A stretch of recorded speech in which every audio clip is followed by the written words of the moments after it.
Hola, hola, ya estamos de regreso. Buenas tardes. Sí, Kelvin, Sí, ya estamos ya acá. andamos por acá. Perfecto. Bueno, pues nos quedamos aquí en que ya pudimos, bueno, vamos a esperar tantito. No sé, que por ahí falta alguien. Y se le vaya ahí la tortilla y se ahoga o algo. Pero vamos a esperar tantito. Entonces, esto, como les comentaba, yo ya lo guardé, está en Dropbox. Allí va a estar. A lo mejor esto, alguna utilidad posterior, pues solamente cómo resolver derivadas, cómo sustituir una variable en una función para hacer el cambio de variable, cosas así, pero ya lo que vamos a ver posteriormente, pues va a ser de más utilidad, donde ya viene lo que son los métodos tal cual. Vamos a iniciar desde lo más básico y viendo poco a poco qué son los métodos, en qué se fundamentan, como ya lo habíamos checado.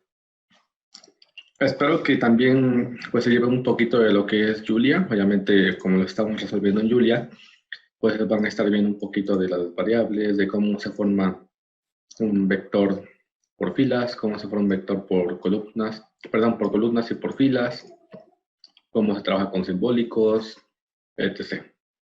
Entonces, ya vamos a cerrar esto y vamos a continuar con lo que estábamos acá. Perdón. Entonces, aquí tenemos lo que es la derivada de dirección, que obviamente es en la parte multidimensional. Y algo importante es que la derivada direccional, por así decirlo, es más grande cuando va en la dirección del gradiente. Es decir, cuando nosotros nos movemos en la dirección del gradiente, esta derivada va a ser más grande. Entonces también nos da una idea de si nos vamos moviendo adecuadamente sobre las dimensiones, hacia el ascenso o hacia el descenso, como lo queramos ver. Y obviamente es mucho menor en la dirección opuesta del gradiente, la parte inversa. Ahora, vamos a pasar a una parte que es la diferenciación numérica. Nosotros ya en las diapositivas pasadas y en los ejercicios pasados vimos cómo resolver pues derivadas de manera simbólica. Pero muchas veces, y nos ha pasado, tenemos un modelo matemático complejo y nos dicen, bueno, saca la derivada, la segunda derivada o la Hessian, y muchas veces pues es mucho trabajo analítico y hay casos donde pues ya se nos hace imposible poder sacar esa derivada. Depende de qué tan complejo sea nuestro modelo matemático. Entonces, para esos casos, y sobre todo cuando aplicamos computadora para resolver lo que es un método numérico, no podemos estar utilizando las derivadas, perdón, no vamos a estar utilizando lo que son las derivadas simbólicas. Tenemos que encontrar una forma de calcular estas derivadas numéricas. Y aquí empezamos con dos métodos. Bueno, son los dos que vamos a estar revisando. El primero de ellos son métodos de diferencia finita, que como su nombre implica, son métodos que utilizan diferencias y que calculan lo que es la diferencia entre dos valores que difieren por un valor finito de el tamaño de paso. Recuerden que el tamaño de paso pues es h. Esto ya lo habíamos visto, es exactamente igual. Uno va adelante, uno atrás, y este es mitad adelante y mitad atrás. ¿Ok? De manera práctica, valores de h, o sea, del paso, que son muy pequeños. Habíamos dicho que entre más pequeño sea h, pues el valor de la numérica es más, el valor numérico de la derivada es más preciso.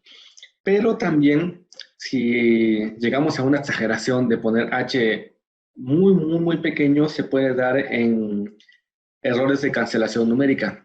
O sea, es tan pequeño el valor que, hagan de cuenta, es 1.2001 y el siguiente valor es 1.2002.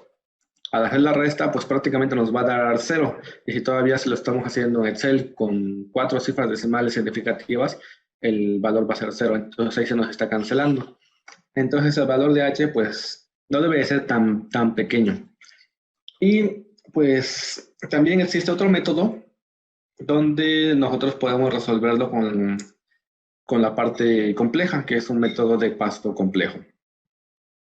Ahora, ¿cómo nosotros vamos a obtener lo que son las derivadas por diferencias finitas? Aquí se utiliza lo que es una derivación por series de Taylor o expansión de series de Taylor, ustedes ya los conocen.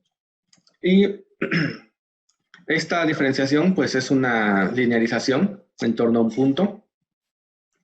Y esa es la forma en la que nosotros podemos calcular lo que son nuestras diferencias por derivadas. ¿Ok? Eso es bastante sencillo, ya lo han visto en otros lados. Ahora, esta expansión de Taylor nunca la vamos a estar resolviendo completa, porque esto se va, segunda derivada, tercera derivada, y así va a ir creciendo en el orden. Entonces nosotros acostumbramos a truncar en el segundo término, aquí acostumbramos a truncar, porque esto realmente ya nos da lo que es una buena aproximación, lo demás ya son nada más, son pequeñas aportaciones. Entonces se acostumbra a truncar y se dice que tenemos cierto error. Entonces lo que es el error hacia adelante tiene un error de lineal, perdón, de orden 1, y la diferencia central tiene un error de orden 2. A ver, aquí nosotros vamos a ver un pequeño ejercicio para que ustedes observen también esta parte. Y vamos a ver qué problema tiene de utilizar un método u otro método. Entonces vamos al ejercicio 2.4, por favor. Espero que estos archivos que ya vienen aquí cargados les sean útiles. Ya no estamos escribiendo mucho código. Entonces, aquí, para evitar que se confundan con las líneas, lo que van a hacer es en View.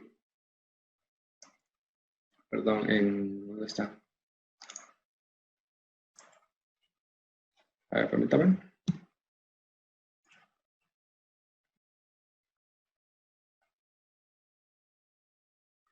Acá, en Edit, en el menú Edit, le dan Clear All Outputs para que nos deje solamente el código y no nos confundamos.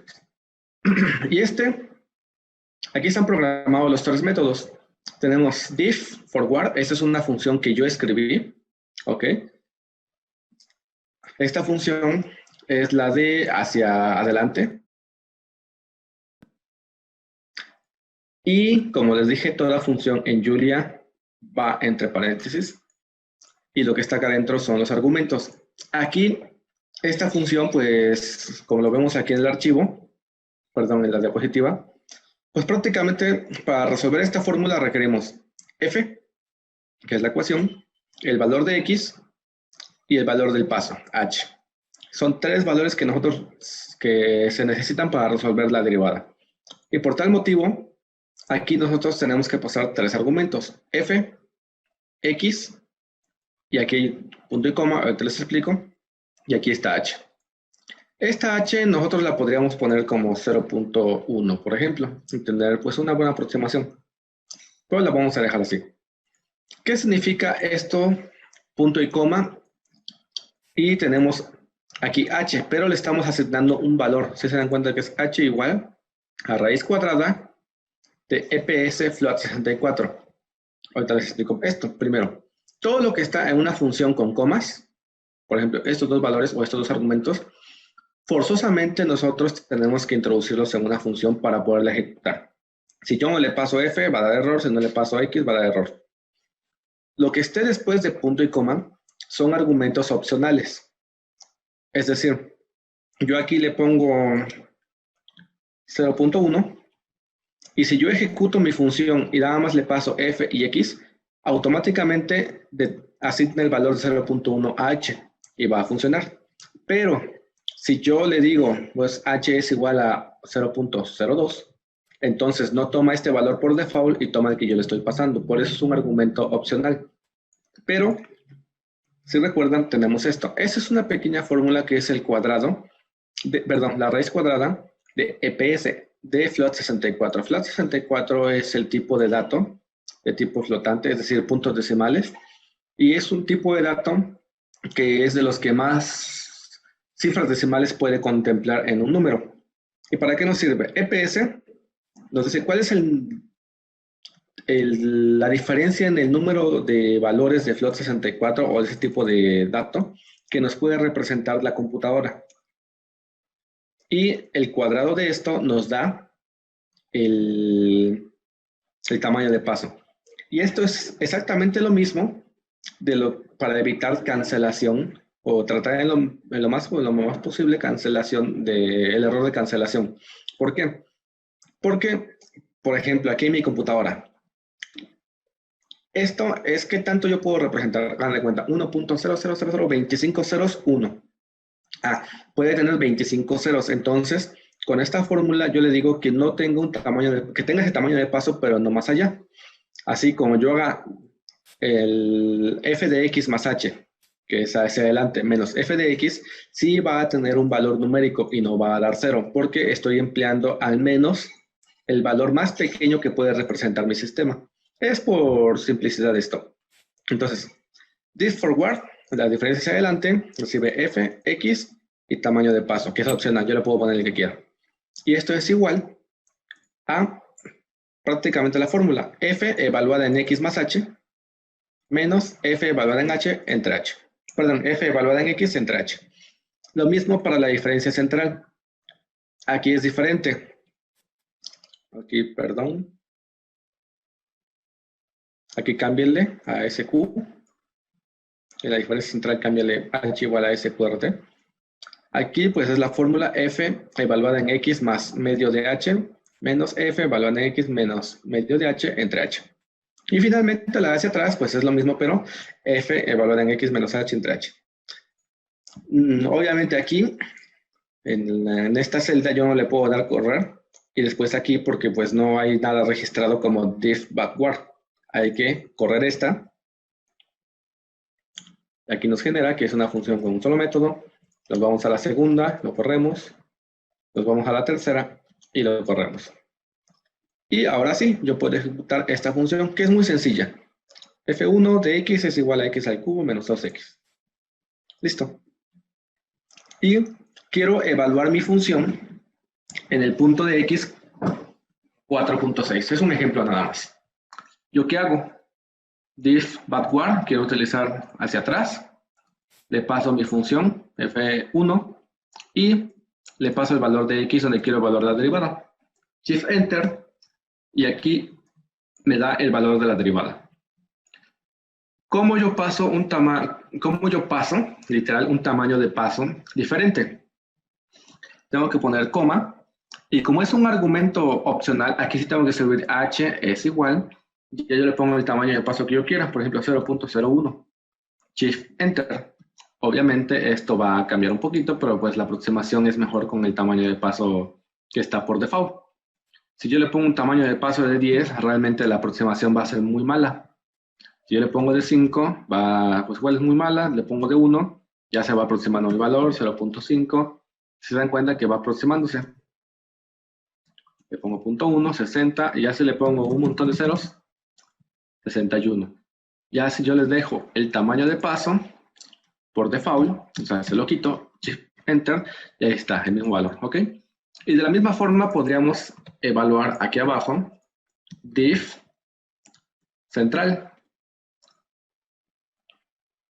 Y se dan cuenta que realmente el error viene hasta esta cifra, donde ya hay una variación, pues todo lo demás es prácticamente lo mismo por el tamaño de paso que estamos utilizando. Entonces, cuando quieran evaluar derivadas, pues pueden utilizar cualquiera de estas. Se recomienda utilizar siempre la central. Y aquí. Perdón. Vamos a copiarlo primero. Aquí lo ponemos abajo. Copiamos esto. Y automáticamente se les actualiza Andropods. Y listo.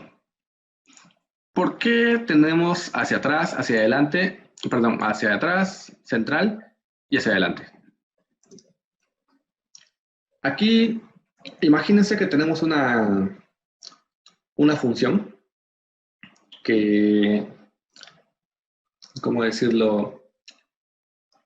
Está acotada entre un valor inicial y un valor final. Y no podemos tomar valores por debajo de ese valor inicial. Entonces, la diferencia hacia atrás, ni la central la podemos evaluar, porque no podemos tener valores fuera de ese rango. Entonces, si queremos evaluar esa derivada del valor mínimo hacia adelante, tenemos que usar a fuerza forward. Para todos los demás puntos centrales podemos utilizar central. Y para el extremo superior, es decir, tenemos un valor superior que no podemos evaluar valores posteriores, pero sí anteriores, sería backward. Para eso sirve, ¿ok? Es muy sencillo y ahí tienen ya pues, programadas lo que son las funciones para derivar de manera numérica. Muy útiles en muchos métodos, no nada más en optimización. También en control lo podríamos aplicar esto. Entonces cerramos esto, por favor, y nos regresamos aquí. Ahora, ya estamos en el 2.4 y tenemos esto. Otra forma de hacer una evaluación numérica de una derivada es utilizando el plano imaginario. Ya todos conocemos los números imaginarios. Y aquí nosotros estaríamos utilizando una expansión, pero utilizando, aquí como lo dice, un plano imaginario. Perdón. Ahora, ¿qué estamos haciendo ahí? Aquí, si nosotros tomamos la parte imaginaria, nosotros podemos evaluar lo que es la derivada en una sola evaluación. Es decir, tomamos la parte imaginaria de esto entre h y tenemos lo que es la evaluación de la derivada. Pero también podemos evaluar lo que es la función sacando la parte real. Si se va a entender un poco más si nosotros nos vamos al ejercicio 2.5 y 2.6. Por favor, abrimos el 2.5.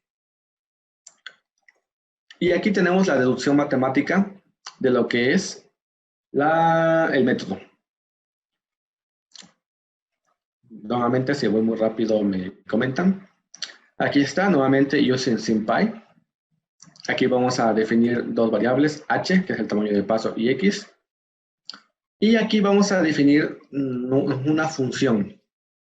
Ustedes recuerdan que anteriormente definíamos f igual a x al cuadrado más x al cubo menos seno de x. Teníamos la función explícita, por así decirlo, teníamos la función y teníamos aquí está evaluada.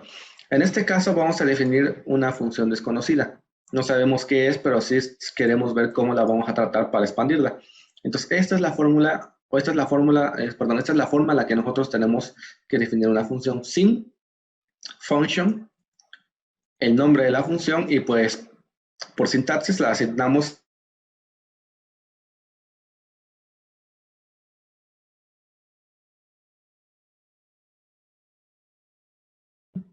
que es f que recibe a x más parte imaginaria y m por h. ¿Ok?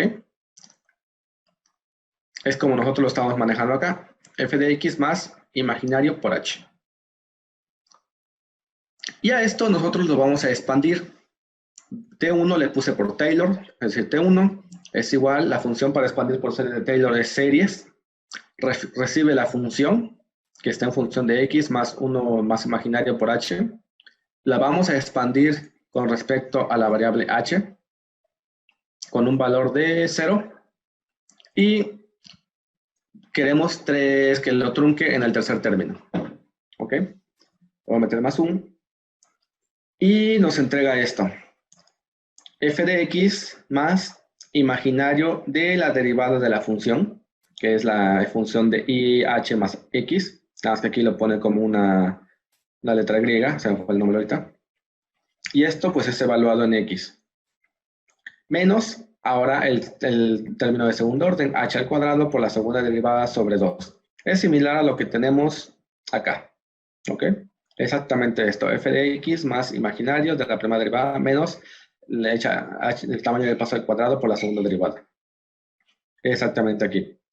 Ahora, si se dan cuenta, aquí tenemos un error. Lo que hablábamos hace rato, el error de aproximación de truncamiento. Aquí hay una función en la cual nosotros se le podemos quitar. T1 es igual a T1 punto, remover el 0, y ya nos queda, perdón, creo que no le di correr a esto. Ajá, no le di correr. Y le he dado correr de aquí, a ver. Nada más que aparezca. Listo, corremos esto, ahí está, le damos correr aquí y exactamente lo mismo, pero ya sin el 0 y no nos acomoda pues al revés, segundo, primero y la función de x. Y ahora lo que vamos a hacer es sacar la parte imaginaria de esta expansión de serie de Taylor. Entonces, esta parte imaginaria nos resulta de esta forma. ¿Ok? Aquí le voy a checar un poco porque aquí se van a confundir. En su computadora se debe ver mucho mejor. Ahí está. Entonces, ¿cuál es el resultado? Nos da la parte real de la primera derivada. Esto, chequen, es la primera derivada. Pero como ya no tiene parte imaginaria, como ya se la quitamos, pues esa parte nos dice que es real. De h por la primera derivada. Menos la segunda derivada, pero es imaginario. Más el imaginario de f de x. ¿Ok? Y finalmente, si a esta misma parte le sacamos la parte real, la vuelvo a correr para que se acomode bien. Ahí está. Tenemos que la parte real más real de f de x menos el imaginario. ¿Qué observan ahí? Nosotros estamos sacando esta parte. La parte imaginaria, que es la que nos está interesando, y la estamos igualando con la derivada. Ahorita vemos otra vez. La parte... A ver, permítanme. La evaluación de la derivada de f de x sobre h. Y esta parte ya no la vamos a considerar porque la vamos a truncar en el segundo. Si observamos acá, una vez que aquí tenemos hasta el tercer orden, pero si la truncamos en el segundo, prácticamente la quitamos y nos quedamos nada más con el primero, con la primera derivada y con la parte imaginaria. Para que no se confundan, le podemos cambiar aquí a 2. Nos quedan dos términos, sacamos aquí y sacamos aquí. Ahora, a partir de estos dos resultados, ¿qué hacemos? La parte imaginaria y la parte real. ¿Cómo sacamos la derivada? Pues despejamos. Esta parte real realmente aquí no tiene nada que ver, no existe, es simplemente representación matemática. Pero tenemos, esta es la primera derivada por h. Despejamos h y tenemos como f de x sobre h, que es lo que tendríamos aquí. F de x más IH sobre h. Y tenemos aquí la parte de la evaluación de la función, que sería, como esta parte, sería nada más la parte real de esta forma. Entonces, esta es una pequeña deducción matemática de cómo se sacan este método.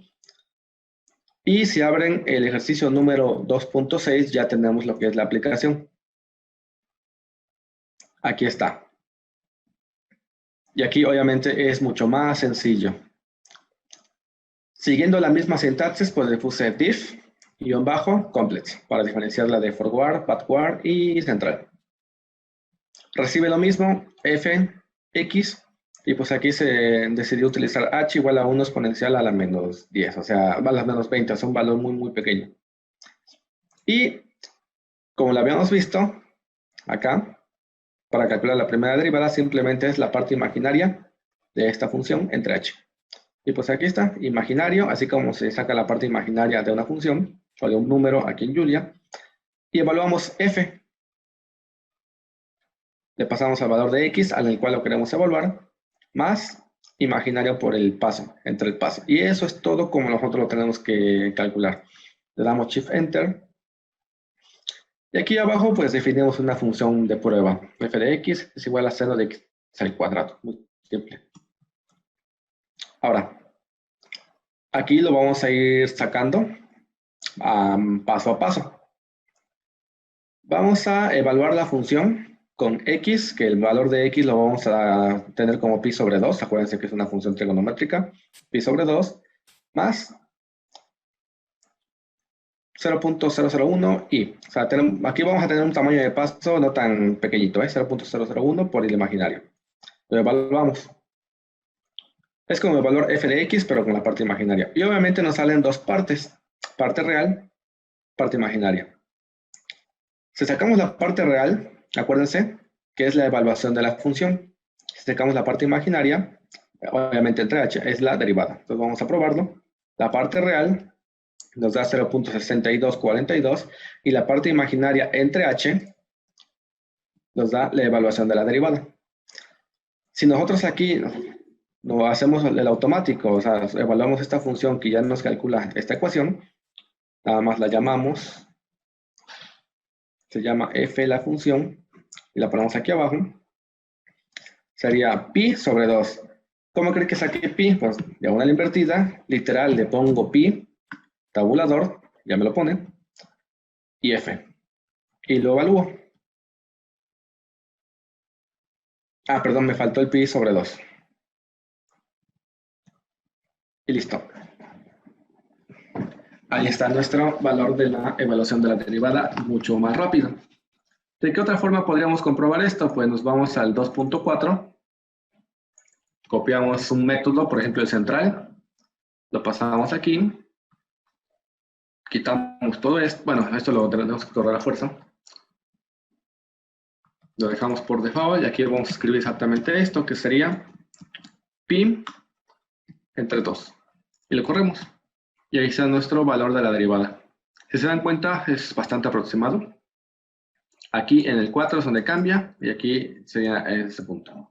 Entonces ahí ya es otra forma de calcular derivadas numéricas, pero en el plano imaginario, que me pareció muy interesante presentarlo porque realmente en los libros de métodos numéricos, el Chapra, los que típicamente utilizan, no se ven estos métodos y la verdad pues son bastante útiles y a lo mejor computacionalmente es menos intensivo, aunque resuelve muy rápido, pero se observan que simplemente estamos resolviendo una sola vez la función. Si vamos acá, solamente estamos evaluando una vez f. Y si vamos al método de diferencia central, por ejemplo, estamos evaluando una vez y dos veces. Cuando tenemos problemas de optimización, eso se evalúa inclusive a veces miles, cientos de miles de veces.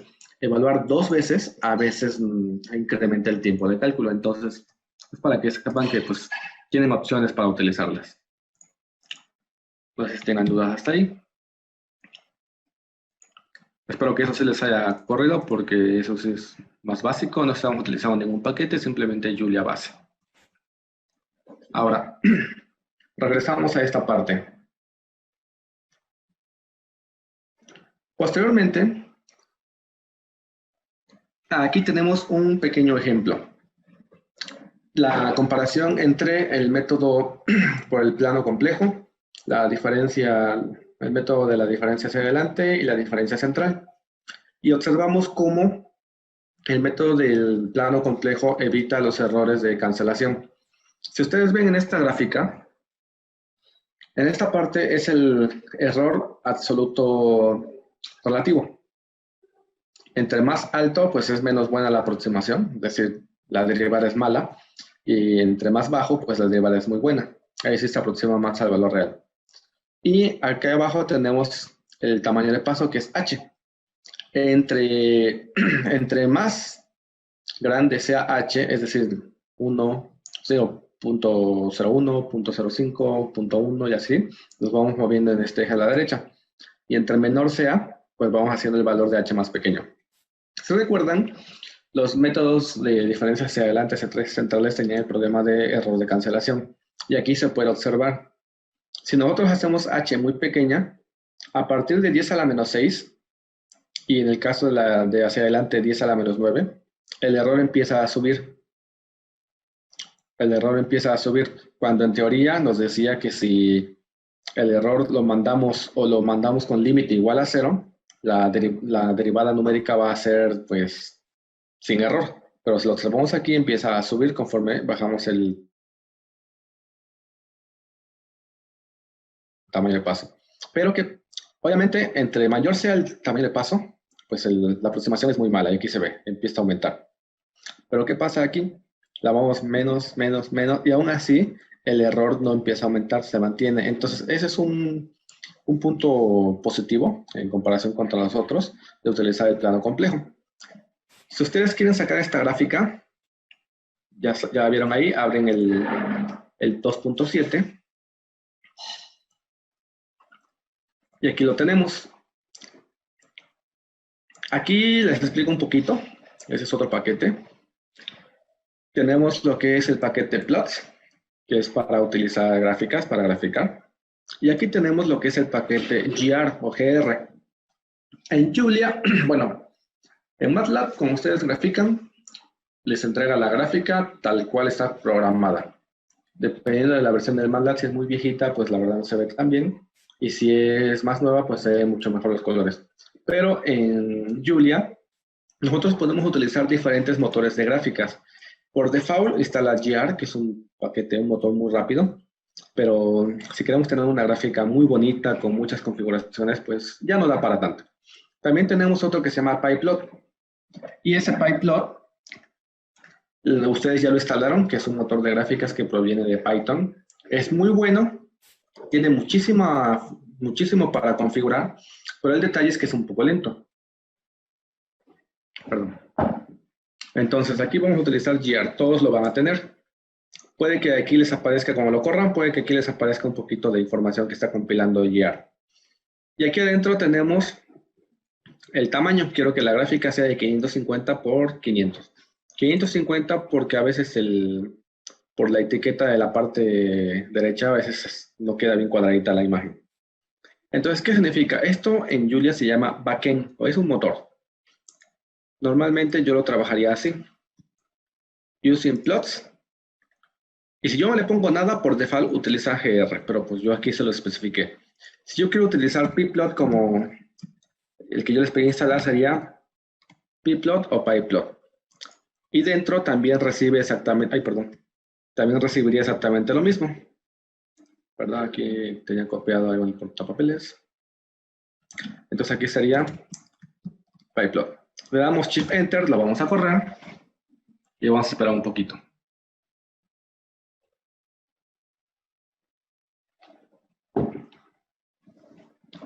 Nuevamente, como sabemos que está corriendo, no se confundan, es el puntito de aquí a la derecha, no el puntito de aquí.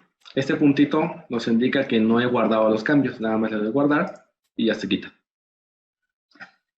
Igual les digo, Plots es un paquete tan grande que sí tarda un poquito más en graficar, al igual que en todos los demás programas. Listo. Aquí lo que voy a hacer es sacar una función, no les voy a explicar toda porque sí es bastante. Lo que estoy haciendo es sacar un valor de h desde 10 a la menos 17 hasta 1. O sea, va a tomar valores desde 10 a la menos 17 hasta 1 y va a generar 101 valores. Es decir, automáticamente me va a dar qué saltos va a dar para h. Entonces h es un vector. X pues es medio, ahí quiero evaluar mi derivada, y la función pues es lo de x. Aquí, esto es lo mismo, tal cual. Eso es lo mismo que ya vimos, son las funciones para las derivadas numéricas. Aquí lo evalúo. Y aquí yo voy a calcular, aquí yo estoy generando vectores vacíos, es decir, cajitas vacías con el mismo tamaño de h, para que cada valor de error yo lo voy a cuantificar y lo voy a imaginar aquí pues para poderlo graficar. Uno para forward, uno para central y uno para complejo. Y prácticamente lo que voy a hacer pues, voy a hacer un for. Ya, si no saben qué es un ciclo for, nos permite evaluar el código que está dentro del ciclo for, el número que le pongamos acá arriba. Entonces este va a ser de 1 hasta el número de datos que tiene h, es decir, 101. Y lo que voy a hacer es pues el valor absoluto de la derivada numérica por diferencia hacia adelante, menos la derivada real, pues que la derivada es coseno. El valor absoluto, por eso se llama abs, de la derivada central, menos la derivada, y la derivada compleja menos la derivada, enter. Y finalmente lo voy a graficar. ¿Cómo se grafica? Plot, paréntesis, el valor de x, el valor de y pues la etiqueta para que aquí aparezca, pues se va a llamar complejo. Después voy a graficar, pero para que no se me borre, los que ya han trabajado con MATLAB, algo se le pone la función hold on para que las demás gráficas se encimen.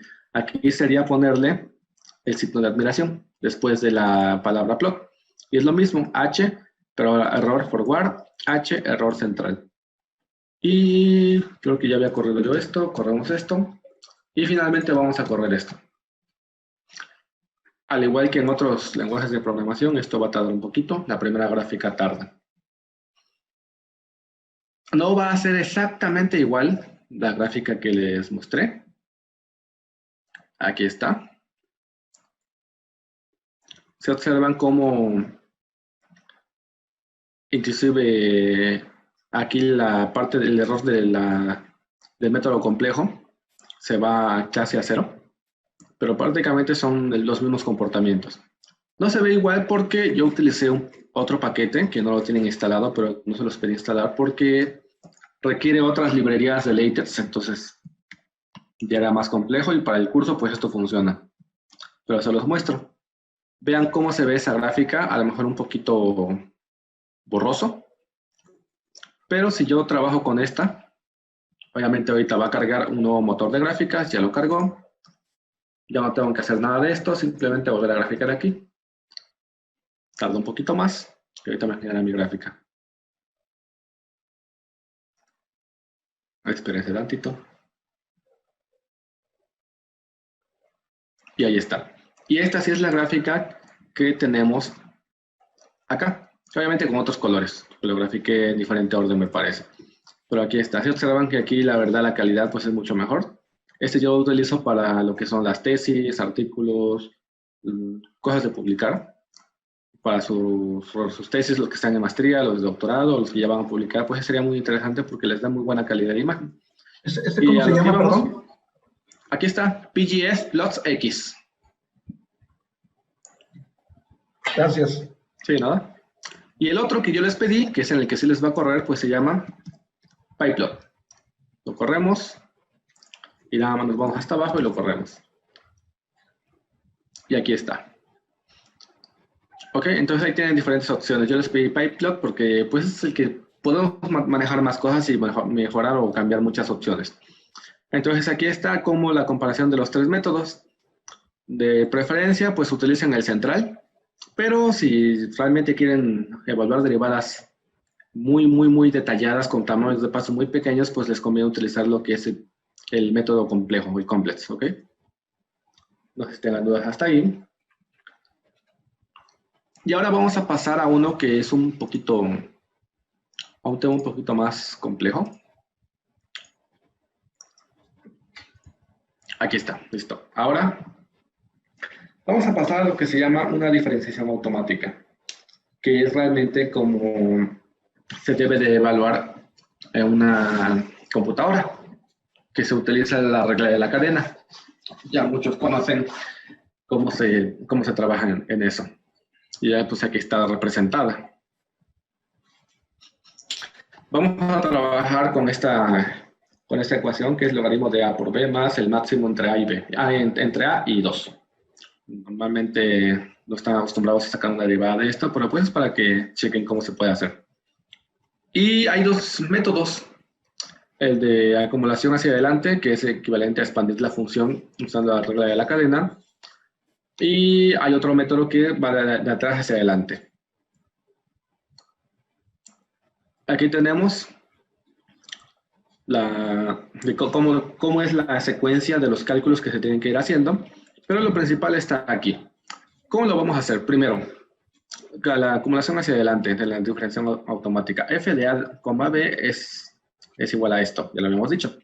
Vamos a separar en las operaciones elementales y vamos a hacer nuestro árbol de operaciones.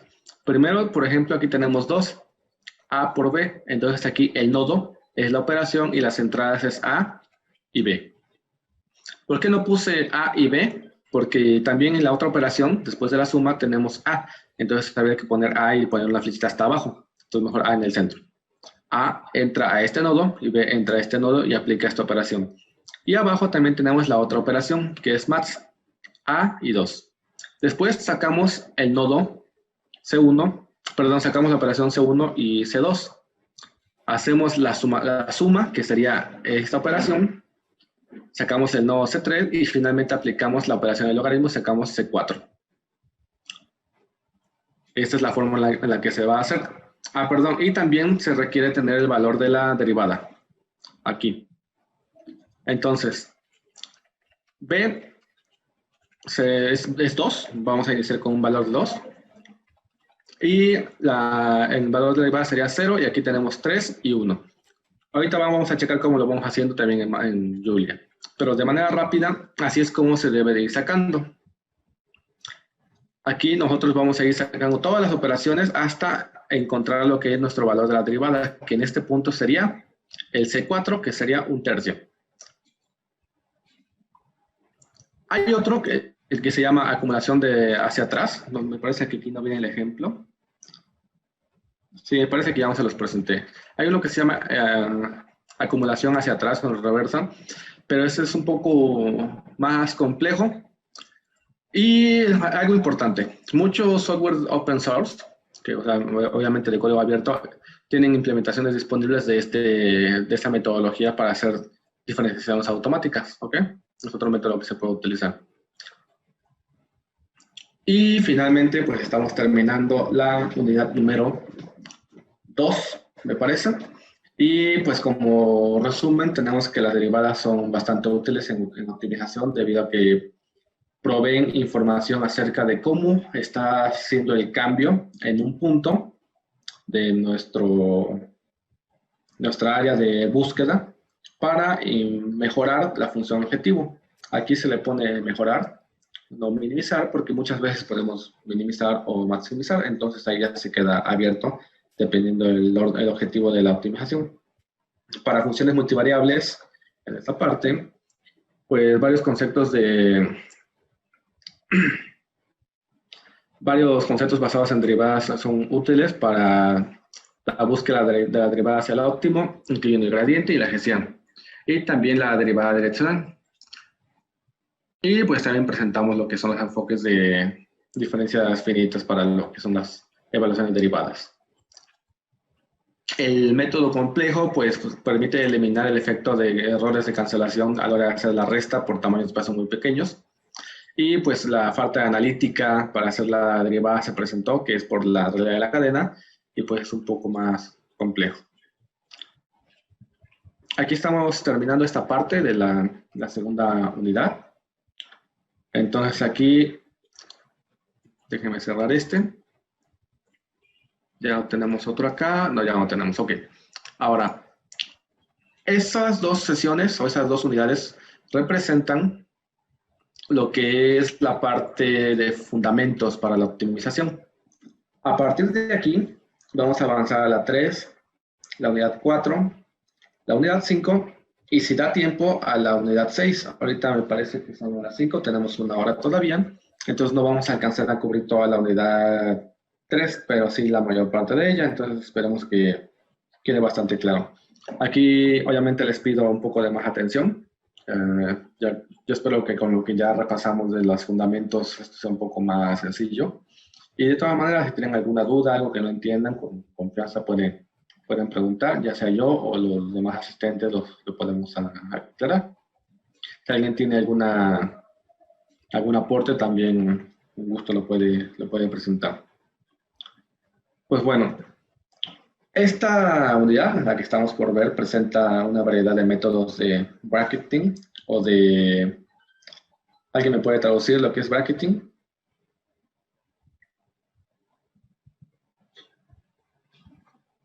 ¿Quién quiere participar?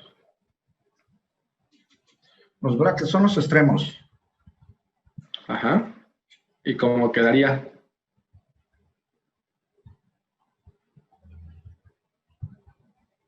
¿Cómo quedaría una traducción por allí?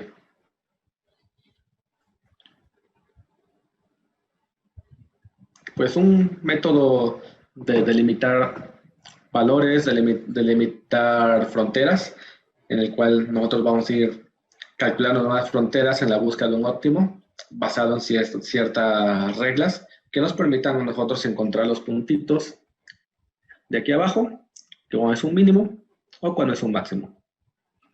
Entonces, en esta unidad, el bracketing, nosotros vamos a ver varios métodos, pero para funciones de una sola variable. Es decir, vamos a empezar con lo más básico.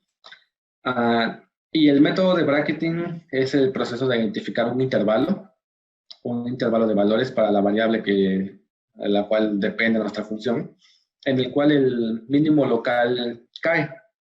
Y después, sucesivamente, vamos a ir acortando ese intervalo.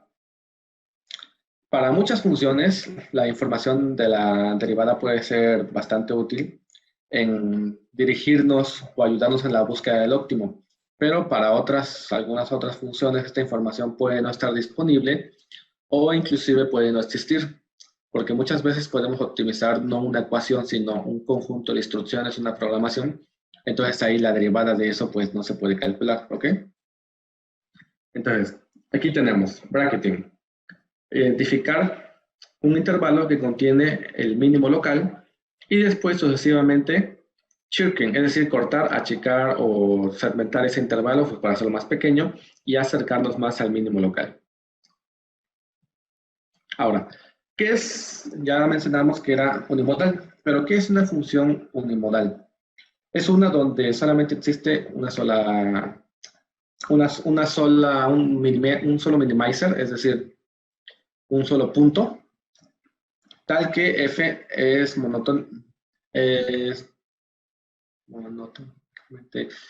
monotónicamente decreciente. ¿Ok? Entonces aquí existe un único punto de solución o un único punto minimizer o minimizador, tal que f decrece cuando x con un valor de x es menor que el punto mínimo y que incrementa cuando x es mayor. Y aquí tenemos algo importante. Primero, dada una función unimodal, es decir, f de x igual a seno de x más coseno de x, da más una sola variable, f de x, nosotros podemos encontrar un intervalo, por ejemplo, de a a c, que contiene el mínimo global. Si nosotros podemos encontrar 3 puntos, a menor a b y b menor a c, tal que la función evaluada es este punto, el valor de nuestra ecuación sea mayor a f de b, si se dan cuenta que este es mayor que f de b, pero que f de b sea menor que f de c. Aquí está. Entonces, esto nos puede garantizar que se encuentra en un mínimo. ¿Qué pasa si nosotros tenemos un punto acá, en A, otro punto acá y otro punto acá? No se cumple esta condición. Entonces, nosotros no podemos empezar a buscar un mínimo en ese punto porque no engloba este cambio de tendencia y no se cumple esta restricción. Entonces, la primera parte para encontrar un punto es esto, buscar el valor inicial o el intervalo inicial en el cual nosotros vamos a empezar a buscar. Ahora, empezando en un punto, es decir, en un punto A, nosotros podemos empezar a tomar pasos o incrementos en la dirección positiva, es decir, hacia acá, hacia la derecha. Y la distancia que nosotros tomemos en la dirección positiva en esa variable se conoce como hiperparámetro. ¿Qué es un hiperparámetro? Y a lo mejor no lo han escuchado mucho. Un hiperparámetro es un parámetro que gobierna a la función o un algoritmo. Se puede fijar por experticia o por una regla heurística o también mediante otro problema de optimización. Muchos de los algoritmos que nosotros vamos a estar viendo incluyen hiperparámetros y a menudo nosotros definimos valores por default para esos parámetros que los sacamos por literatura o por algún otro cálculo que esté involucrado. Y también el éxito de que nuestro algoritmo encuentre el óptimo muchas veces es sensitivo a ese hiperparámetro. ¿Qué quiere decir? El hiperparámetro es un valor que nos dice que también puede funcionar a lo mejor nuestro modelo. Si seleccionamos uno mal, a lo mejor no nos da bien el óptimo y si lo seleccionamos adecuadamente, pues puede que se nos dé. Eso es un hiperparámetro. Pero, ¿qué estamos haciendo acá? Primero, vamos a identificar un intervalo inicial para empezar a buscar la solución.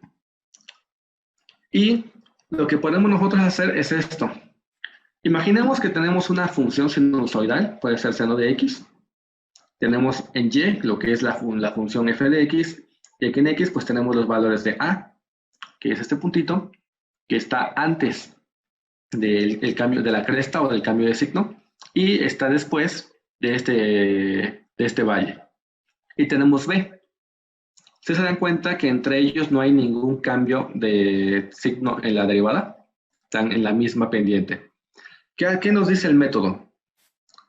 Primero, si la evaluación de función de A, es decir, este puntito, es menor que B, entonces lo vamos a invertir, como en este caso. Entonces A pasa a ser este punto, y ahora B pasa a ser el que va a ser menor. Pero si se dan cuenta que aquí el valor de B, perdón, el valor de A ahora es este, pero el valor de B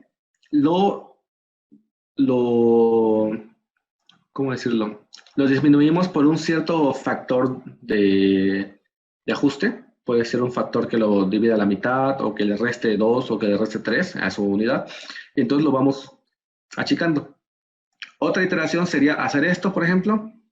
Ahora el valor de A pasa a ser el valor de B, y otra vez el valor de B vuelve a achicarse. Y así lo vamos a ir haciendo hasta que encontramos algo como esto, como en la gráfica número 4, donde tenemos A, que es este punto, pero B, si se dan cuenta que ya cambió el signo de la derivada, es decir, ya pasó este valle. Entonces ahí se dice que nosotros hemos encontrado un adecuado intervalo inicial para realizar nuestra búsqueda del óptimo. No sé si se entendió. Y para que quede más claro, pues vamos a ver el ejercicio 3.1. Por favor, va a quedar un poco más sencillo.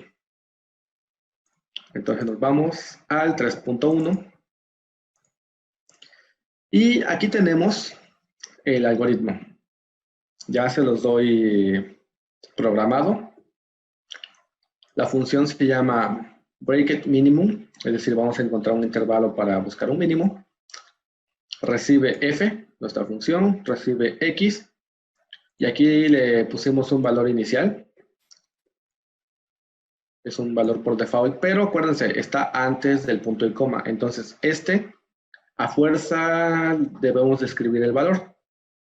Y aquí tenemos otros dos valorcitos. ¿Qué son? S y K son hiperparámetros, son los parámetros que el método el cual nosotros podemos ajustar para realizar los ajustes de qué tan lejos se va a ir el intervalo. Y de manera sencilla, A y Y de A, que podría decirse que es A, este punto, y Y de A es el punto que va hacia la izquierda hasta que cruza con Y, es el valor de la función. ¿Y cómo lo estamos haciendo? Pues estamos pasando el valor de X y evaluando la función del punto que queremos. Si se dan cuenta que estamos iniciando con un solo valor.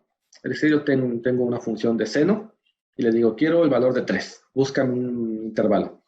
Entonces se evalúa A, que es X, y Y de A, F de X. Y ahora, el valor de B, es decir, el otro valor que va a tener cierto espacio, cierta distancia con el primero, ¿cómo lo vamos a calcular? Le vamos a sumar a ese valor inicial de A un cierto paso que sería S, que en este caso sería este hiperparámetro, 1 exponencial a la menos 2. O sea, es un valor muy chiquitito. Podría decirse que es como H, como el tamaño de paso. Por aquí lo vamos a manejar como S. Y también a la función, vamos a evaluarla en ese pequeñito incremento que le dimos. Y vamos a probar. Y de A es mayor, perdón, Y de B es mayor a Y de A. Bueno, para los que no conocen la sintaxis de un if, es un ciclo que nos ejecuta esto si esto es verdadero. Si esta condición es falta, tampoco, nada más se brinca y continúa hasta acá. Entonces, ¿qué está haciendo acá?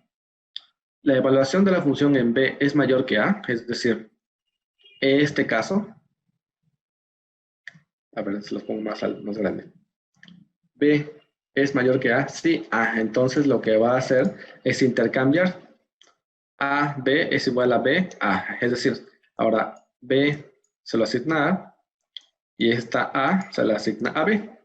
Y también le va a dar la vuelta a las funciones. Y de A ahora es Y de B y Y de B ahora es Y de A. Y como tuvimos que hacer ese cambio de signo, como ese intercambio en el orden de búsqueda, ahora los incrementos van a ser negativos. Es decir, ahora S va a valer menos S. ¿Por qué? Porque como iniciamos en el plano positivo, ¿se acuerdan que lo decía la presentación aquí? Aquí lo teníamos, ay, perdón, yo se los mencioné nada más. Nada más se los mencioné que vamos en el plano positivo. En este caso va en el plano positivo, es decir, va hacia la derecha, pero como esto no cumplió, es decir, va aumentando el valor en vez de disminuir, entonces la búsqueda se hace de manera inversa, va a la izquierda. Eso es lo que está haciendo ahí. Y aquí terminamos esta condición. Y ahora vamos a hacer un ciclo while. Para los que no saben qué es un ciclo while, esto se va a ejecutar hasta que esta condición sea verdadera. En este caso aquí es verdadero. Entonces, internamente, yo tengo que romper este ciclo. Y es aquí donde dice return. Como yo doy return, automáticamente esto termina. ¿Y qué estoy haciendo? Ahora estoy calculando el parámetro C. ¿Cómo lo estoy haciendo? C es igual a B más S. Ustedes se dan cuenta que ya no estoy tocando A. Como A ya lo dejé inicial, ahora lo único que yo voy a mover es B. Y lo voy a nombrar ahora como C. Entonces, C es igual a B más S. Y la evaluación de F con respecto a C, es decir, YC, es igual a B, perdón, a F de B más S. Entonces, estoy evaluando la función, pero con el último valor de B más ese salto pequeño. Y checo aquí. Si Y es mayor a B, perdón, si la evaluación de la función con C es mayor a la evaluación de la función con B, vamos a terminar. ¿Por qué? Porque acabamos de tener esto. Si el valor de la función de C es mayor a B, ya encontré estos tres puntos. Tengo A, tengo B, el nuevo valor, y tengo C, el nuevo valor, y tengo B que es menor a los otros dos. Okay, ya tengo yo un intervalo donde puede estar el mínimo. Si no es eso,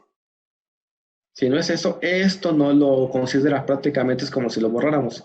Y nada más hace esto. Es decir, ahora A vale B, ahora ya vale YB, y ahora B vale C. Y achicamos esa búsqueda. Esto de por igual es como si hiciéramos S es igual a S por K.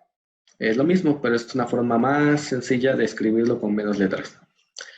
Es decir, ¿qué estamos haciendo? En lugar de que incremente 0.01 me parece, lo va a 0.01, lo va a aumentar un poquito. Y seguimos buscando hasta que encontremos esta condición, que es esta condición que se satisfaga. Prácticamente cerramos y nos va a regresar el vector de A y de C para encontrar o para iniciar nuestro método ahora sí de optimización. Vamos a correr esto, nada más Shift Enter, y nos va a generar nada más el nombre de la función. ¿Ok? Ahora vamos a definir una función que es seno de x, que es exactamente la misma que nosotros teníamos en la diapositiva, acá. Es esta. Y vamos a iniciar con un punto. Vamos a ejecutar la función bracket minimum, que es la de ahí arriba. Le pasamos f y le vamos a iniciar con el valor de 2 para x. Acuérdense que S y K son hiperparámetros, pero son opcionales. Vamos a dejarlo que los tome estos ya por default. Y recuerden, este valor tenía un valor asignado, pero si yo le paso el valor, va a tomar este valor. Y como me va a regresar dos valores, pues va a ser A y B. Lo voy a correr. Y yo inicié en 2. Si yo bajo aquí mi gráfica, yo inicié en este punto. A ver, la voy a checar un poquito. Yo inicié en este punto, en el 2. Y se movieron mis puntos hasta A, que vale 3.28, y B se fue hasta después pasar el mínimo por este valle y se fue hasta 7.1199. ¿Ok? Aquí prácticamente es lo que ya vimos y se puse using plots, utilicé pplot, definí un vector para x desde 1 con saltos de punto 1 en punto 1 hasta 10. ¿Por qué así? Porque si lo dejo de uno en uno, van a ver cómo sale. Para los que no han graficado mucho, pues aquí se lo muestro. Y los que ya tienen experiencia, pues saben que se ve bastante encortada nuestra gráfica. Esta función plot me genera una línea y esta función scatter nada más me genera puntitos o los circulitos. Es la diferencia. Pero como quiero que estén encimadas, aquí le puse el signo de admiración. El tamaño del puntito, marker size, le puse 8. Y esto frame style es igual a bots o bats, que es una caja. Simplemente es para que la gráfica tenga también su marco completito. Ahorita esperen que aparezca. Miren cómo se ve la gráfica, toda cortada. Inclusive el puntito aquí ni siquiera está encima de la línea. Entonces lo que podemos hacer pues, es aumentar el valor 0.01. Vamos a darle bastantes valores. Lo corremos y ahora sí ya está bien definida. Entonces, si se dan cuenta, iniciamos acá y terminamos acá. Entonces ya tengo 2 puntos para iniciar yo mi cálculo. No sé si tengan dudas, esto les tuvo que haber corrido sin problema. Kelvin, disculpa, ¿sí? Una pregunta. Ahí donde estás dando un valor de 2. Sin embargo, arriba tú lo habías definido como 0. Sí. Si no ubicas ese 2, va a tomar el valor de 0. Vamos a probarlo. Mire, exactamente. El valor automáticamente lo toma el 0. Entonces no da el valor, no se llegan, si lo graficas, no encuentras, los valores no quedan dentro del mínimo. Ver. Y si le doy un valor de 5, le doy otro valor, también cambia mucho. Entonces no es tan... O sea, sí hay que tener cuidado al elegir ese valor. Es que ya se me trabó esto, a ver. Aquí está. Aquí están. Menos, se le pongo valor de 0. Aquí lo tomo como 0 o literal le pongo el valor de 0. Es lo mismo. Yo lo grafiqué con el 0, así como tú lo tienes, sin darle... Bueno, es que creo que le cambiaste ahorita algo de valores, ¿no? Creo. No. Lo único que hice fue que cambiarle el 0 y ahora el valor me va a dar menos 2.5. No, abajo en la gráfica no le cambiaste nada. No, nada más lo que le cambié fue la escala. Estaba como de punto 1 en punto 1 y la quería yo más definida y le puse de punto 0.1 en punto 0.1 para que salga más curveado todo. Ah, y aquí, entonces eso fue si le regresas al punto 1, ya no sale. Aquí, por ejemplo, más bien con 1, a lo mejor ya no le va a salir. Aquí. O sea, si lo regresas como estaba originalmente, entonces ya no salen los puntos. Ah, perfecto. A ver, se lo regreso. Aquí, así estaba originalmente. Así lo está viendo usted. Exacto. Sí, esto pasa porque... Ahí me entra la duda, o sea, ¿es un error del punto de búsqueda o es un error de graficación? No, eso es un error de graficación porque le estamos dando que solamente grafique de 1 hasta 10 y como nuestro valor empezó en 0, nos mandó al intervalo de menos 2.5 a menos 0.6, entonces nosotros no estamos graficando para ese intervalo, entonces aquí habría que ponerle pues de menos 3 hasta 10, por ejemplo, lo corremos y ahora sí ya graficamos la parte que no teníamos de este lado. Ah, ok. Sí, desde otro punto, por ejemplo, corremos con 5, que había comentado. Sí, claro, al ser senoidal va a dar en alguno de los puntos mínimos, nada más va a cambiar el intervalo. Exactamente. Okay. Sí, muchas gracias por el aporte. Muy importante acá, que ¿para qué sirve el break it minimum? Porque muchas veces hay en algunos libros o no viene bien claro cómo seleccionar esos puntos. Muchas veces también podemos cometer el error de decir 2 puntos hacia adelante, 2 puntos hacia atrás y iniciamos. Puede ser un enfoque, pues no tiene por qué ser equidistante del óptimo, por ejemplo. Y también muchas veces lo que se hace es que saca la derivada de la función y ya tenemos la derivada donde es 0 y pues tenemos el óptimo. Y sacamos el intervalo A y B a partir del óptimo. Por ejemplo, que el óptimo sea aquí, que sea, por ejemplo, aquí 1.9. Ah, pues le sumamos 2, 3.9 y le quitamos 2, pues 1.9, le quitamos 2, pues ahí ya se me fueron ahí los negativos, pero bueno, lo hacemos equidistante. No tiene por qué ser así. Entonces, una metodología muy adecuada es esto. Nosotros ponemos nuestra función y nos va a dar el resultado. Muy importante, la función al menos debe de contener un mínimo. Si la función es creciente como una exponencial, pues realmente el mínimo nunca, o un breakout mínimo o un intervalo nunca lo va a encontrar porque no tiene la forma de encontrar ese cambio de signo. Entonces, pues no, y de hecho esa función no se puede optimizar. O pues sería 0, que es el valor mínimo que puede tomar. Entonces, esto es bastante interesante. Nada más, si se quiere utilizar en algún otro programa, o inclusive más adelante los vamos a estar utilizando para encontrar intervalos ya en los métodos de optimización. Nada más lo que hago es copiar esto y lo pego allá en mi otro notebook o en mi otra libreta de trabajo, lo corro y ya encuentro yo mi valor inicial. Funciona para todos. Obviamente aquí pues fue con una de seno. Nosotros podríamos cambiarle, no sé, x cuadrada.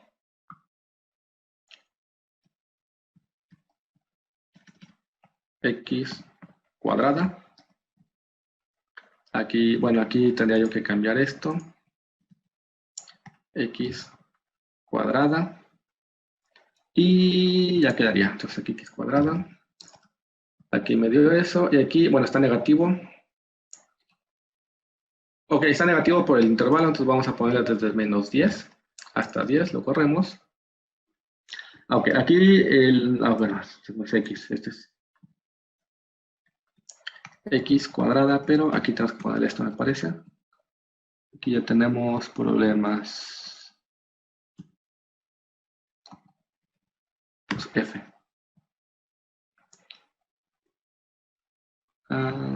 Permítame tantito. Aquí tengo problemas por el exponencial.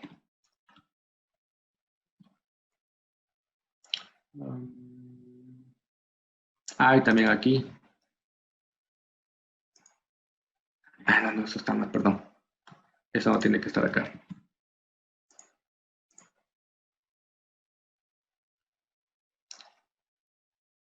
Esto estaba bien. Permítame tantito.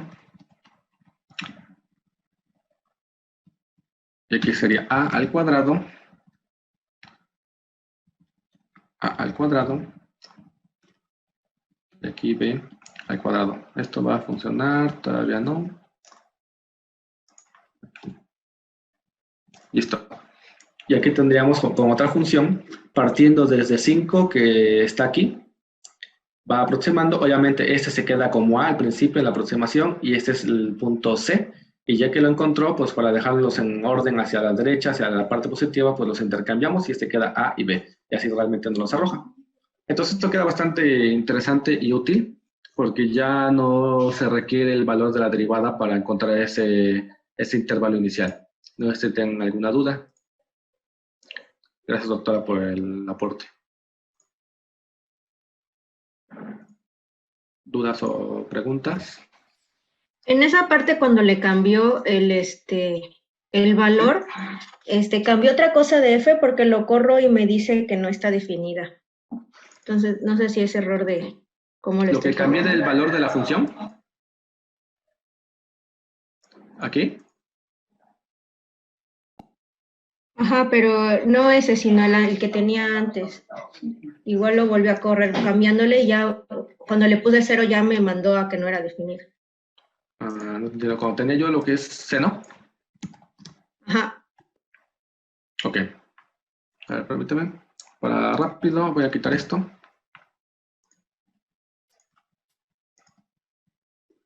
Perdón, que le dejé aquí como F. No, sí, no hay ningún problema. Entonces no sé por qué no me corre a mí. Sí, si quieres, lo posterior al curso, tomo una foto, una captura, me la mandas y lo checo.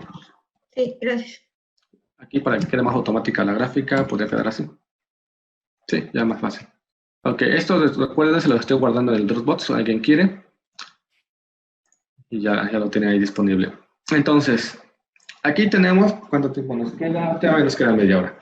Entonces aquí tenemos la secuencia de cómo fue aproximándose. Empezamos aquí, Después tomamos este punto como A, calculamos el B, y después así se fue. Y como quedan al revés, a la parte negativa, pues el programa automáticamente los asigna al revés y nos da como A y B. Y esto es el punto para iniciar con el intervalo. Ahora, vamos a empezar ahora sí con un método que lleva por nombre Fibonacci. Es la búsqueda de Fibonacci o el método de Fibonacci. Y cuando la función, y este se utiliza específicamente cuando el número de veces que podemos evaluar una función es limitada. Y la búsqueda, el algoritmo de búsqueda de Fibonacci garantiza que vamos a cortar de la mayor parte, de manera máxima en lo que es el intervalo en el número de evaluaciones limitadas.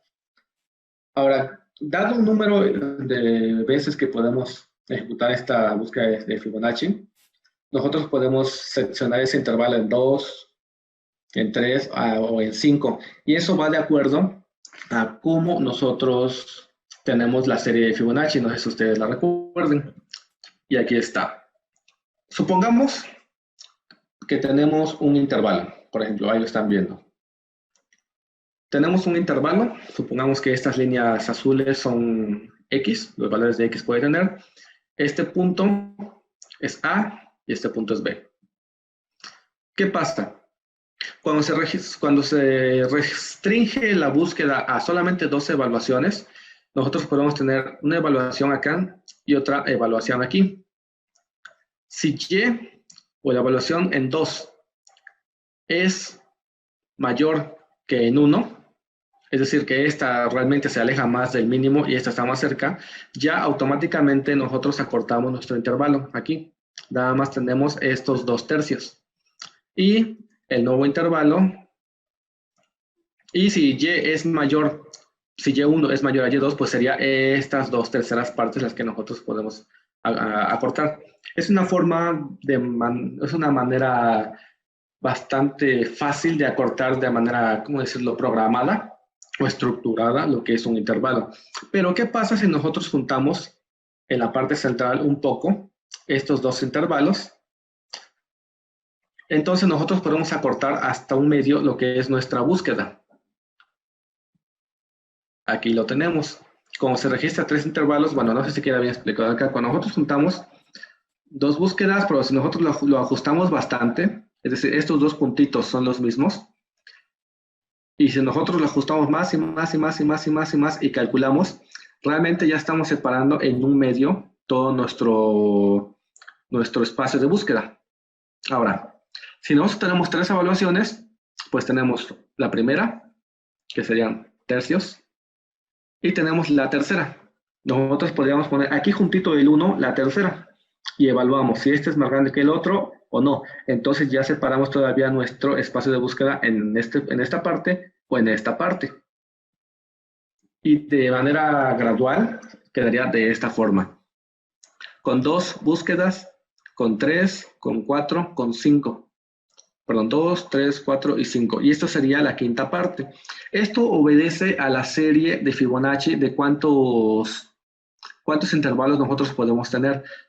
No sé si recuerden que la serie de Fibonacci va de 1, 1, y después de la sumatoria de los 2 números anteriores, 2, después 2 más 1, 3, 3 más 2, 5. Así es como nosotros lo vamos a tener. 1, 2, 3, 5 y 8. Conforme nosotros aumentemos el número de veces que podemos evaluar una función, nosotros vamos a segmentar nuestro espacio de búsqueda en orden de la serie de Fibonacci. ¿Sí se entiende? Más o menos. Ahorita lo vamos a ver. Ahora, aquí nosotros tenemos lo que se llama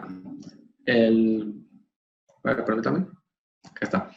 Tenemos lo que es, nosotros podemos garantizar que moviendo nuestras primeras supuestas soluciones hacia el centro, como ya les mencioné, conforme el error tiende al límite, pues podemos seccionar nuestro intervalo en 2, como lo que estamos viendo aquí en la parte inferior. Ahora, si nosotros tenemos 3, nuevamente, podemos seccionarlo por un factor de 3. Y para el número n evaluaciones, El tamaño de los intervalos, obviamente ya lo dije, se relaciona con la secuencia de Fibonacci. Ahora, ¿qué tenemos acá? Esta es una secuencia de qué tanto los... Bueno, eso se llama la tasa de Golden Radio, la tasa dorada, o la búsqueda. La tasa dorada es este valor. Si nosotros aumentamos el número infinito, bueno, no un número infinito, un número muy grande del número Fibonacci, se va extendiendo en una tasa proporcionada con el número anterior. Entonces, como que ya no hay esos espaciados intermedios de manera diferente, sino que ya se va ajustando. Nosotros podemos calcular el número Fibonacci de esta fórmula. Nosotros sustituimos aquí este parámetro de la Golden Ratio aquí y decimos que tenemos n, por ejemplo, queremos evaluar 5, nosotros lo sustituimos y nos va a dar el número Fibonacci. ¿Ok? Y eso nada más es para que tengan parte de su conocimiento. Ahora, para que quede un poco más claro qué estamos haciendo, bueno, vamos a ir al ejercicio número 3.2. Ahí ya viene el método resuelto. Y aquí se los explico. Pues vamos al 3.2. Y aquí está. Esta es la función. Bueno, me dicen, lo espero tantito por si ya lo tienen abierto. Aquí yo estoy utilizando un paquetito que ustedes en teoría no instalaron. Recuerdan que ustedes nunca les pedí instalar base constantes matemáticas o math constants. ¿Por qué? Porque este paquete base es lo que viene ya con Julia, como lo descargan y lo instalan. Entonces aquí lo que estamos haciendo es, vamos a importar constantes matemáticas, pero que ya están disponibles en Julia. No hay que instalarlas, ni descargarlas, ni nada. ¿Por qué? Porque este símbolo, la tasa dorada, este símbolo ya viene por default programado en Julia. Entonces nada más podemos llamar el símbolo y automáticamente lo va a sustituir. ¿Y qué estamos haciendo? Vamos a definir una función que se llama Fibonacci Search, para que obviamente la identifiquen. ¿Qué recibe? Pues recibe la función, el intervalo A, el intervalo B, y también va a recibir, como lo mencionamos, un número limitante de evaluaciones. ¿Para qué se utiliza esto? A veces nosotros queremos hacer, sobre todo en sistemas de control, que obviamente el control debe de ser muy rápido. Supongamos que el coche se va controlando solito y va controlando el ángulo de giro del volante. Y dependiendo de ciertas condiciones va a optimizar qué tanto ángulo le va a dar. No podemos esperar que el algoritmo termine. Si el algoritmo tarda, por ejemplo, 1 hora, no vamos a esperar que tarde 1 hora si la acción que requerimos es completamente rápida, en menos de un segundo, en milisegundos. Entonces lo que se hace es simplemente ajustar cuántas iteraciones o cuántos cálculos o cuántas veces queremos que lo ejecute para que nos aproxime al óptimo, pero sin llegar a él. Muchas veces estos subóptimos son adecuados y nos permiten a nosotros obtener un buen resultado o una trayectoria al menos. Y finalmente, bueno, esto es n. Y finalmente el parámetro o el hiperparámetro para el error lo vamos a definir como 0.002, que es la distancia que vamos a tener entre lo que ya habíamos visto entre el punto A con el punto 2 con el punto 3. ¿Qué estamos haciendo? Aquí vamos a definir lo que es S, que venía de acá. Aquí tenemos lo que es S. Y vamos a definir nuestra ecuación número P, que es 1 entre la tasa dorada, que multiplica a 1 menos S por el número Fibonacci, por n a la más 1 entre 1 menos S a la n. ¿Qué está haciendo aquí? Está resolviendo esta ecuación. ¿Pero qué es esta ecuación? Es esto, los números Fibonacci, por ejemplo. Si tomamos la escala de Fibonacci a partir del segundo número, 1, 2, 3, 5, vamos a calcular qué tasa hay entre el 1, el último número, y el penúltimo. Por ejemplo, 5 sobre 3. Esta fórmula nos los va a permitir calcular. Si queremos calcular 8 sobre 5, nos va a permitir resolver esta fórmula. ¿Y para qué? Eso es para sacar el número de intervalos.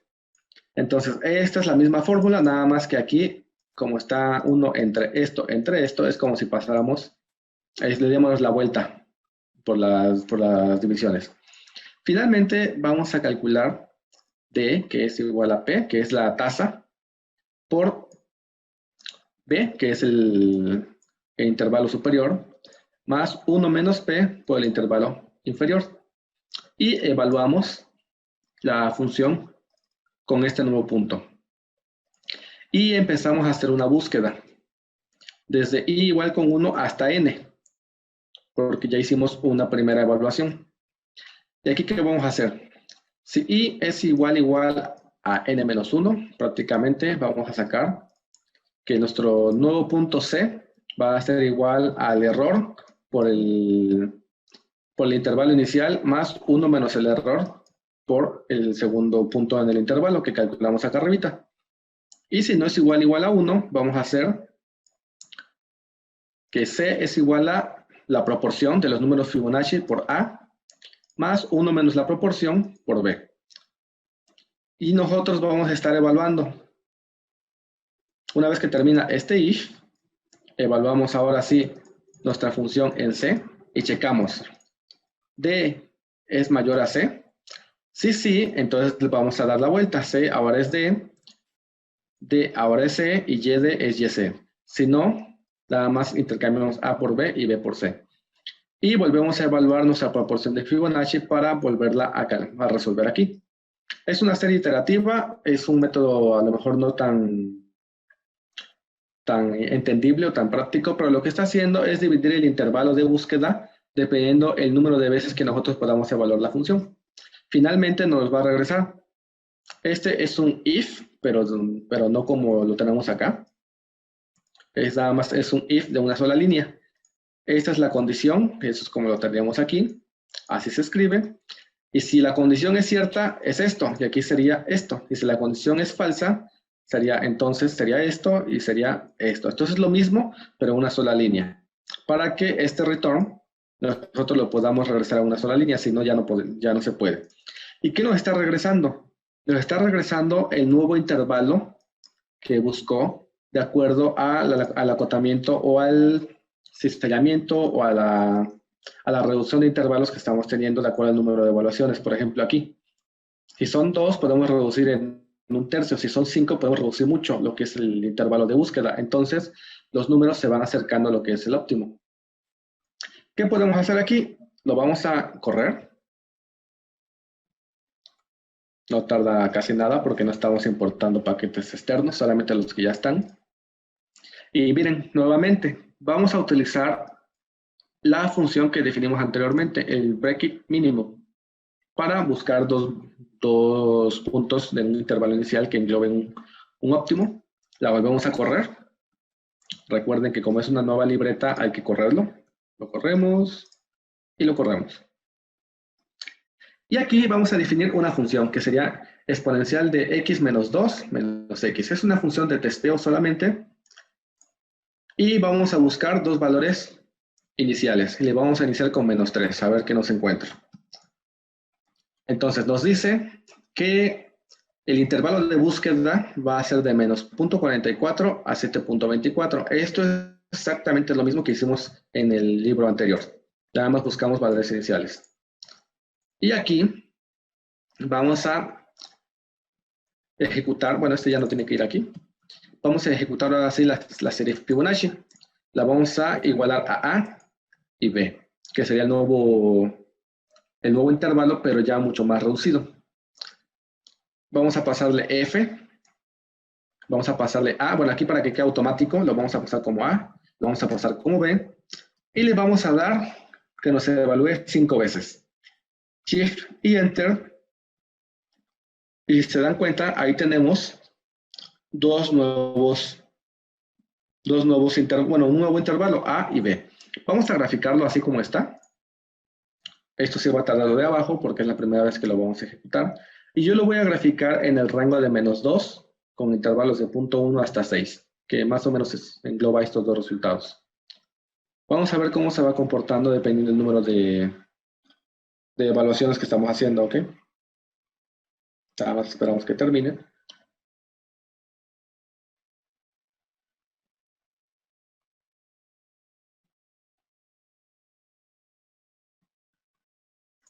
Le damos un tiempecito.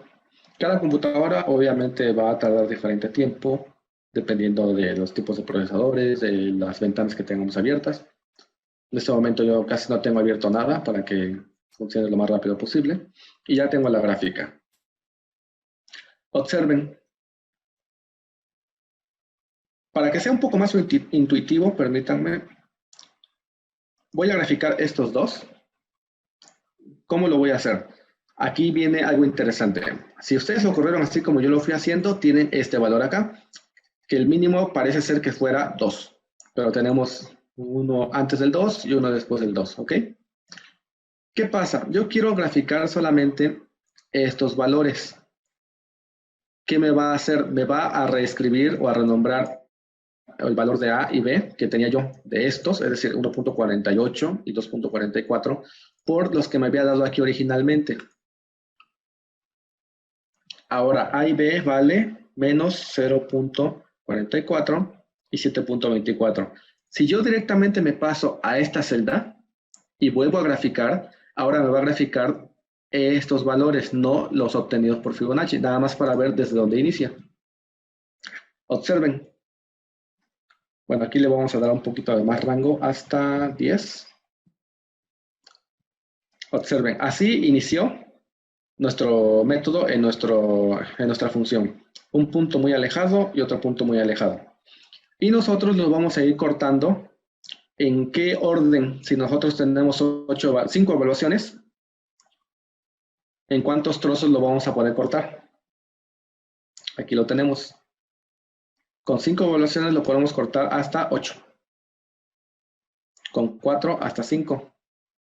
¿Ok? Entonces, por eso nosotros tenemos proporcionadamente cómo se fue ajustando hasta llegar a este punto, dependiendo del número que nosotros le pongamos.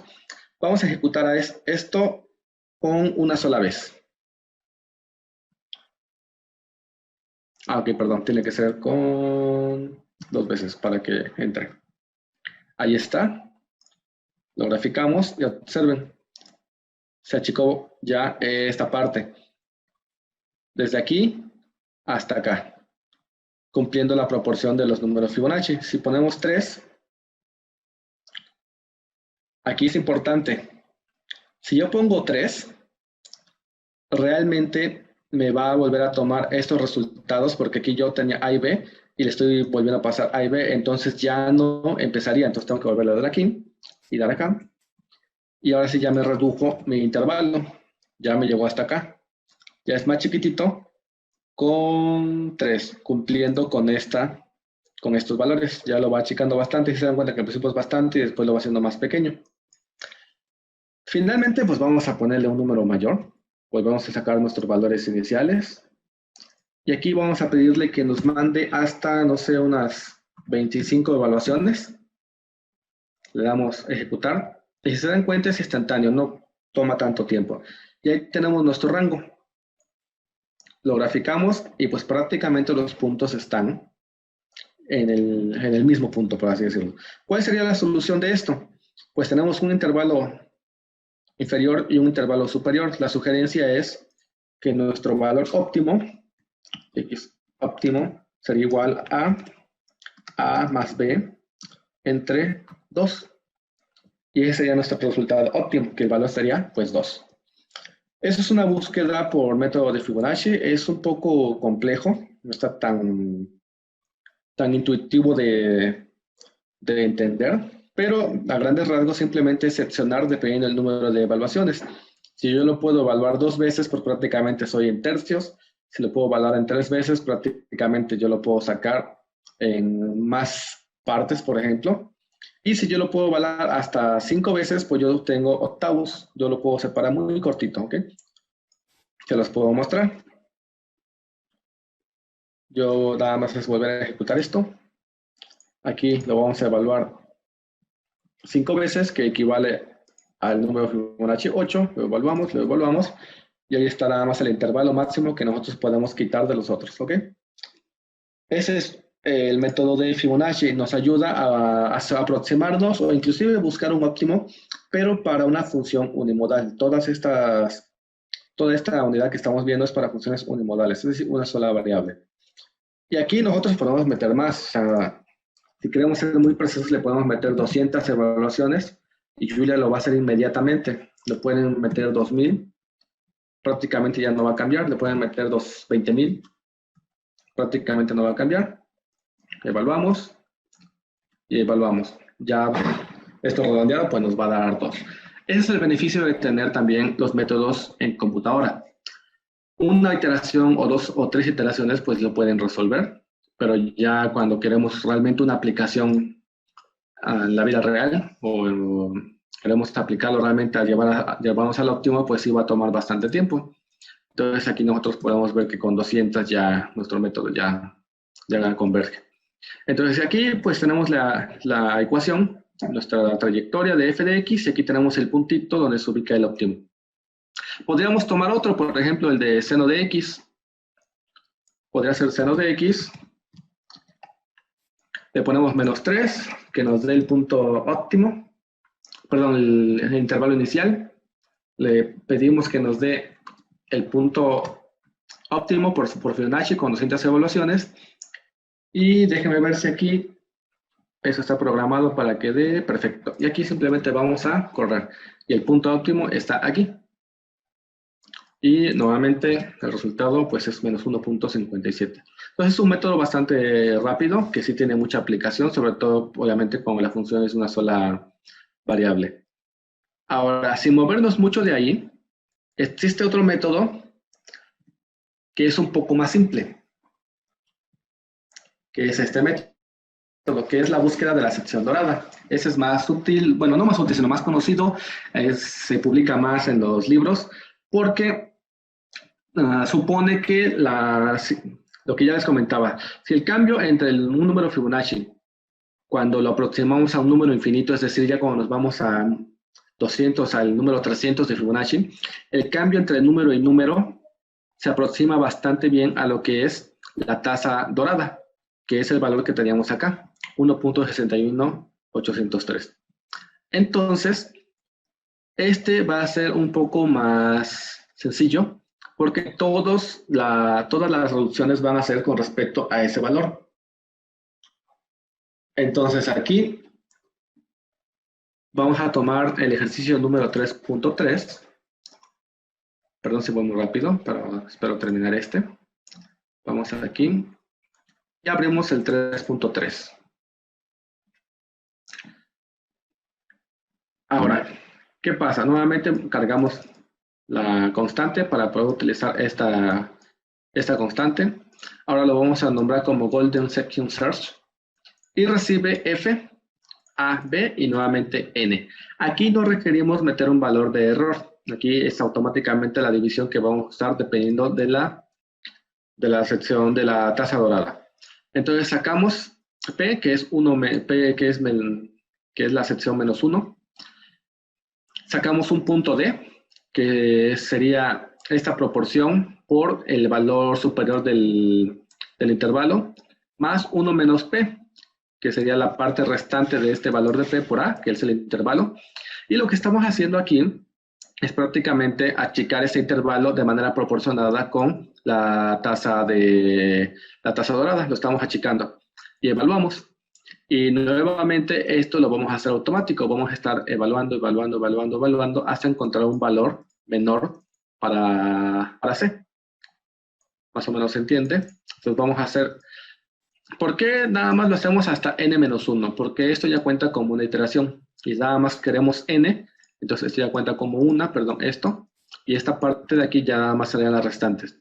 Entonces aquí C va a ser igual. Nuevamente vamos a achicar o vamos a recortar ese intervalo en la proporción calculada con la tasa dorada. Evaluamos y aquí vamos a evaluar. Si YC, que es con este punto, es menor que el calculado con este punto, resolvemos. Y si no, ajustamos esto y volvemos a hacer. Entonces esto lo va a estar haciendo el número de veces que nosotros le digamos. Y finalmente nos da los resultados. Algo importante acá, si le ponemos 1 o 2 evaluaciones a n, no esperamos que nos dé un resultado tan cercano a lo que es el óptimo. Hay que poner un número más elevado de evaluaciones. A diferencia de otros métodos que vamos a ver, que en ellos no vamos a escribir el número de evaluaciones. Vamos a poner el número o el error que nosotros queremos de aproximación. ¿Ok? Recuerden, estos dos métodos se utilizan cuando tenemos una evaluación limitada de la ecuación o del sistema, por ejemplo, que nada más nos dice, nada más lo puedes evaluar 20 veces. Ahí búscame el óptimo, pero sale muy caro estarlo evaluando. Entonces evalúo 2, 3 veces y checo si está funcionando y de ahí en fuera no consumo todas las evaluaciones. ¿Cómo lo hacemos? Shift Enter. Lo corremos. Nuevamente, si se dan cuenta, aquí aparece el Break Minimum, pues para buscar el intervalo inicial. Vamos a utilizar la misma función con el mismo valor inicial, que sería -3, que nos dé los valores A y B, ya sabemos cuáles son, -0.44 y 7.24. Y algo importante, acá. Ahorita venimos a esto. Inclusive se los voy a quitar. ¿Ok?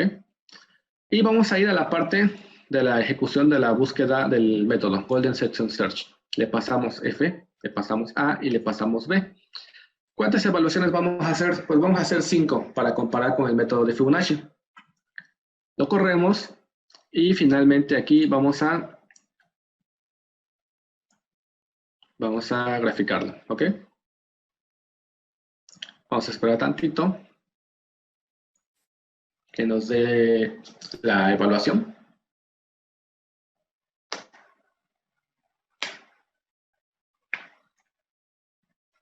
Obviamente aquí esperamos que los resultados sean algo similares.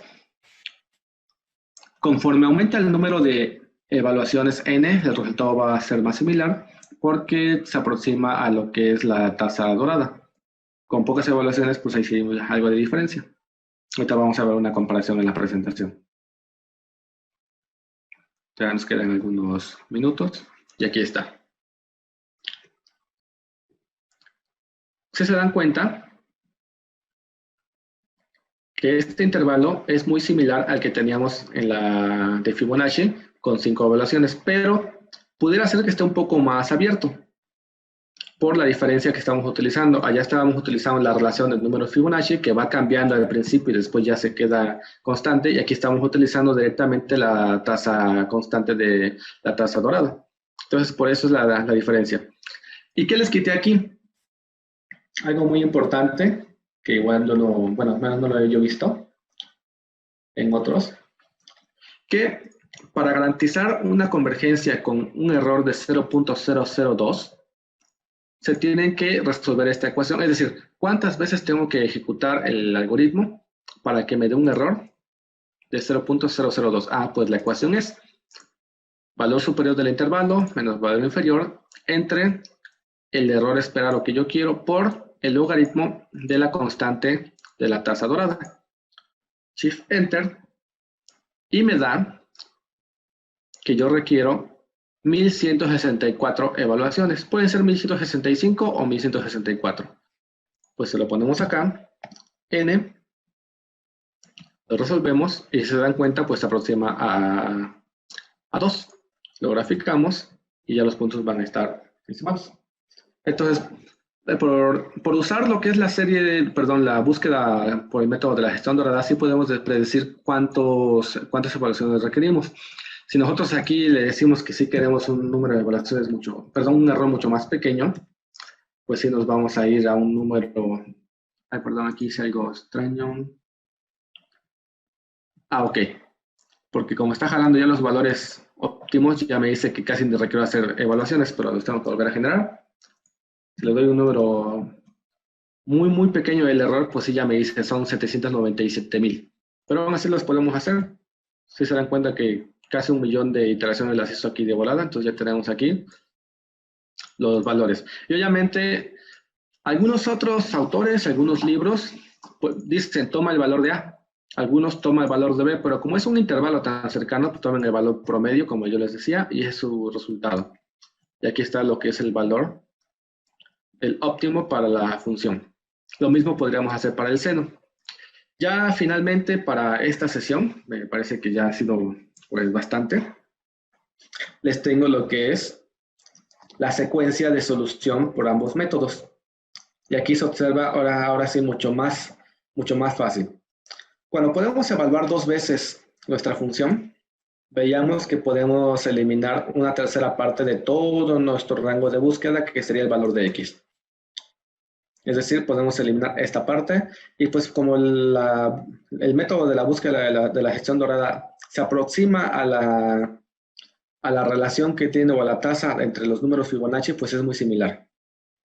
Ahora, la siguiente parte nos va a permitir no eliminar una tercera parte, sino eliminar la siguiente proporción. Entonces eliminamos este pedacito.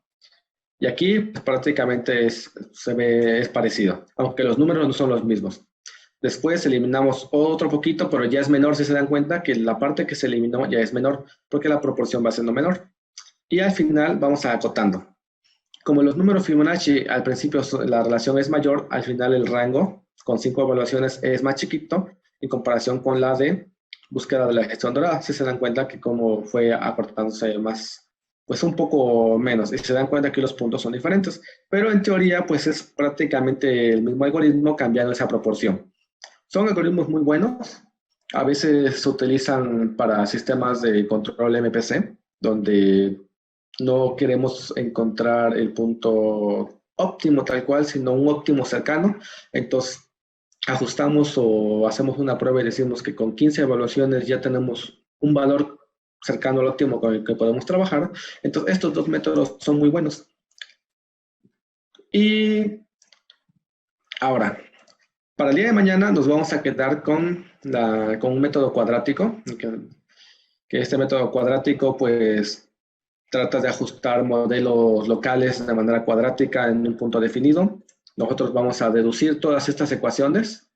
Vamos a ver de dónde salen estas ecuaciones, porque muchas veces nada más encontramos la ecuación y resuélvala, sustituyes tus datos y ya tienes tu resultado. No, nosotros los vamos a estar evaluando.